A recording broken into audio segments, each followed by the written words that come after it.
Hey guys, how are you? I hope you're well. September has now come to an end, which is so strange because I feel like this year's just moved so fast. I'm a year out of university now, pretty much. I graduated this time last year, so it just feels strange. But anywho's, I want to jump on here and talk you guys through everything I've read during September, but also everything I hope to read during October, which honestly probably won't happen because I always say I'm going to read certain things and then I don't end up doing it. But my intentions are good. So we shall see what we get through this month. I'm excited. I just feel like there's always so many books to read and I've got too many options. But yeah, I'm a mood reader, so we'll see what we get up to. But first of all, I'll talk you through what I read during the month of September. So in September, I read 6 books. I read 5 physical books and 1 audiobook. I'll start from the start. So I first read Tin Man by Sarah Winman, and this book blew my mind. I had quite a few people on TikTok telling me to read it, but I feel like it's not as hyped as it should be. This book is exquisite. It's short. It really packs a punch, and yeah, I was just enamored with it. It follows 2 boys, Elias and Michael, from their early childhood in the 60s all the way to the 90s, when they are like fully grown, and it follows their relationship and relationship breakdowns and what it means to be human and forgiveness and the importance of small gestures and small things we can say that impact other people, which maybe for one person you wouldn't think twice about it, but it can really affect the other person, which I thought was really beautiful. It's, as I said, it's really short, like 200 pages ish. I underlined so many beautiful things. It is a non-linear structure, so I did find it a little bit hard to get into, and the first half of the book wasn't that enjoyable, but once I got to the second part, it all weaved itself together into this beautiful masterpiece, and I was like mind blown. So Sarah Winman did a phenomenal job. The cover, however, in Australia is disgustingly ugly, so if you're in America, or I don't know what the UK cover looks like, definitely pick it up in the Henry Scott Tuke cover. That painting right there, it's very similar. I think it's the back of that, honestly. It's very similar to that, actually. Yeah, and I'm getting a copy of that. Someone's very kindly sending me that off TikTok. So yeah, this cover is disgusting. I hate it, but whatever. Next, what did I read? I read August Blue by Deborah Levy. Now, this was my first Levy, and look, I read it for Benjamin Journal's book club, and I actually quite liked it. I know a lot of people have mixed opinions, but I found this to be like a bit of a fever dream, like a hot night that you just can't sweat out. You know, when you wake up and you just don't know what's happening. This is what this book sort of felt like, which doesn't really sell it, but that's what it felt like. This is like an unhinged female narrator who is just moving through the world. She's sort of depressed, and I always live for that. The only thing I didn't get around is this is sort of set in the pandemic-ish, and I don't really like hearing about that because did we not already hear enough about it for years? But yeah, this follows a pianist who is quite well respected. She's quite famous, and it follows her in the aftermath of a performance where she didn't do quite as well as she should have. She sort of fucked it up. And it follows her as she has this identity crisis as she grapples with who she is as a person if she's not a pianist, and the relationships around her and the people she meets and how being a pianist affects that and her whole well-being. So yeah, I really liked it. I also freaking love this cover. So when I saw it in the bookshop like 2 months ago, I picked it up. What I do is I grab like a massive stack of books. I buy a massive stack, and then it lasts me like around 2 months if I buy around 10 books or so. So yeah, I picked that one up. I then, oh, that's not the right book. I then read A Horse at Night on Writing. And this book is just such a beautiful commentary on what it means to be raw and honest and vulnerable, both in text and in real life when we're interacting with others. And I think Kane so eloquently touches on what it means to be human and what it means to interact with others around us and to be raw and honest with those around us.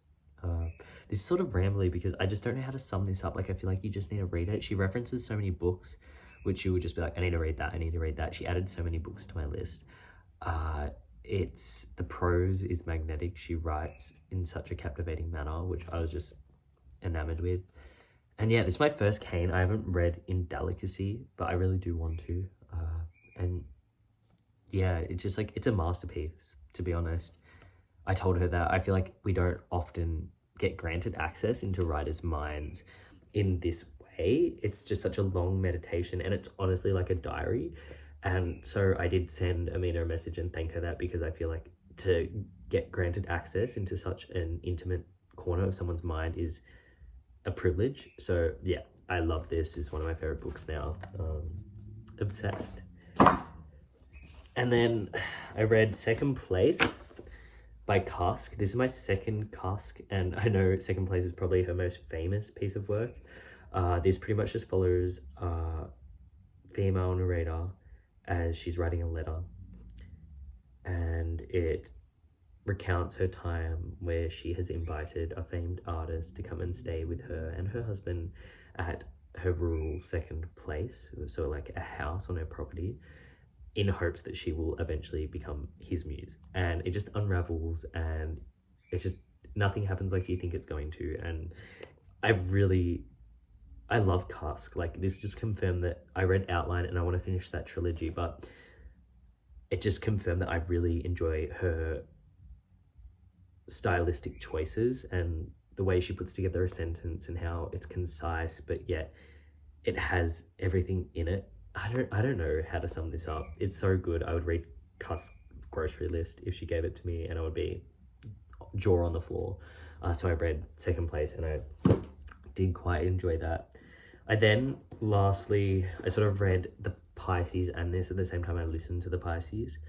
But I read Everything I Know About Love by Dolly Alderton, because, I don't know, I'm in my 20s and I feel like I'm a bit lost. I don't know where to go. And I thought, everyone on TikTok raves about this and said that it's like, it's funny. I listened to a few podcasts with Dolly Alderton and I found her quite engaging and charming. So I did pick up Everything I Know About Love, and it missed the mark. I guess this probably isn't aimed at me in the sense of like my taste. Like, you can see what I usually read, and then this is probably not it.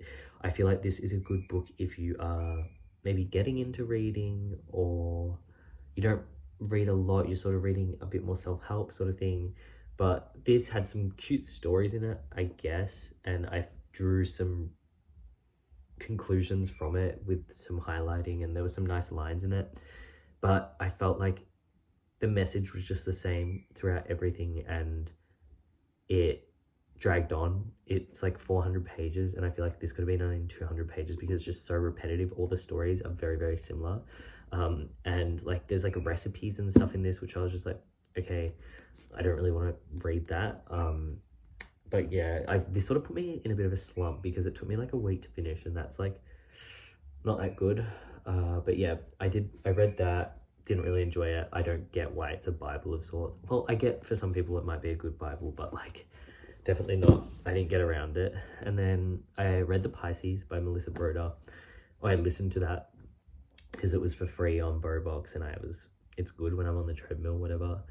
But I don't know, it was fine. Like, it was a good book. It was just very, very strange.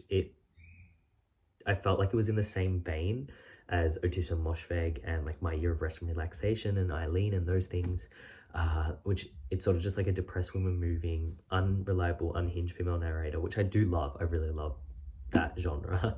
But there's just a few bits that I was like, should I be listening to this on the treadmill? It was just really funny, and like, it was just an easy listen. And it made me giggle, so I can't complain about that. I do want to read Melissa Broder's other books. I know she's bringing out a new one soon, so I will have to get my hands on that. But yeah, it was a good reading month. I read 6 books. It's like an average month for me, really. I read 6, 7, 8 books usually. But yeah, now let's get on to what I want to read in October. I've had a few books sitting on my shelves which I just need to get through. There's a few from my last book haul, and then I went book shopping yesterday, which I'll do a full haul in another video, because I really want to talk about that whole experience in general. But the first book I think I'm going to read is Claire Keegan's Foster. This is an Irish text, if I'm correct, and I know Jack Edwards loves it. There's a lot of people who really love it, and they've sort of just arrived in Australia. Like, you haven't really been able to get it until the past few months here. But it's really short. I love short books. Anyone who knows me, this is like 100 pages. I think I'm gonna read this today. Yeah, this is like 80 pages, and it's about a young girl, if I'm correct, in rural Ireland, and she's taken to a relative's farm to live for the summer, and it just sounds like it's just right up my alley. So I'm really excited to read this. Apparently the prose is really magnetic, so that's something I'm really looking forward to. My dog is scratching on my door. So yeah, that's Foster, which I am very excited to read. Then I think I'm going to move on to The Brink by Holden Shepherd. I got sent this by Text Publishing quite a few months ago, and this is about a group of school leavers in Australia. So school leavers, if you don't know, is like at the end of your final year of high school, you go on like a week trip, and it's just like a big party. Most people do it. It's very well known around here. So this book is set in that sort of period for these kids. And it says, I'm just going to read you the blurb because I feel like that's going to sum it up the best. A group of school leavers, free at last, are ready to let loose a road trip, a change of plan, a remote island, and a catastrophic event that will change their lives forever if they survive. Whatever happens, there's no going back. And this author is queer. The book is apparently very queer. And this is the book club pick from my book club, which I run over on TikTok and Discord. So if you want to join, I'll like put my link tree in my bio so you guys can like join. It's free. I do like a live stream at the end of the month, and we sort of chat about it. I had to dissolve the book club for a while because it just wasn't working. I was doing it on Fable, but I've switched over to this. I'm not really a fan of this cover, but it is whatever. I thought this is a good one. It's Australian, and it's nice to support like writers who are Australian and queer, because I feel like we don't get enough hype. So yeah, then I've also I picked this up last month, or like in my book haul a few months ago. This Wool Gathering by Patti Smith. If you don't know me, Patti Smith is like one of my favorite writers of all time. And so I'm trying to work my way through her whole back catalogue. So I feel like this will be a good like palette cleanser book. I think this is also like 100 pages. It just has all stories from Patti's life, and I am enamored with her. So this won't disappoint me. I have no doubts that that's going to hit the mark for me.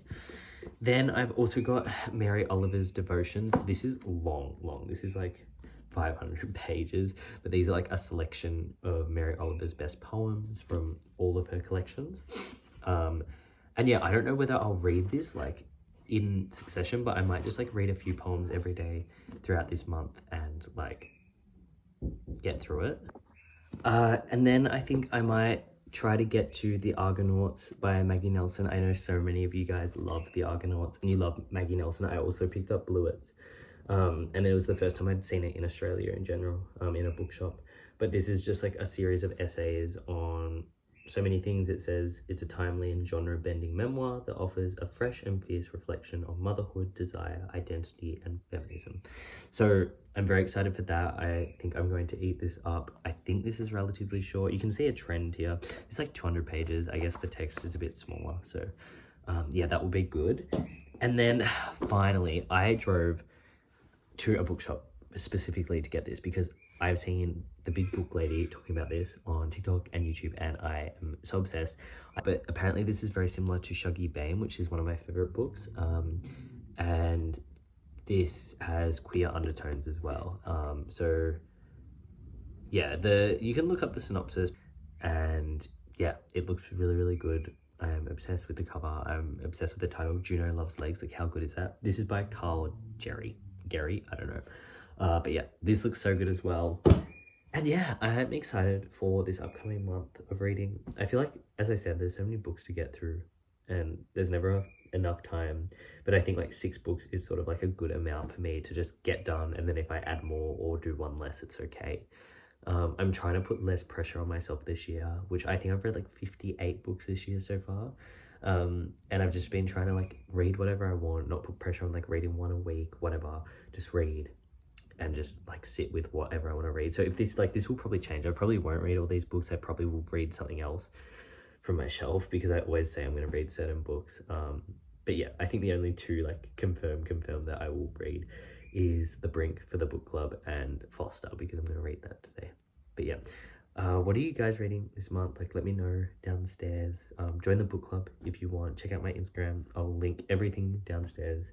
But yeah, thanks for listening and watching. I try not to make these too long because I know you guys are busy and it like might be nice to just eat over this or something.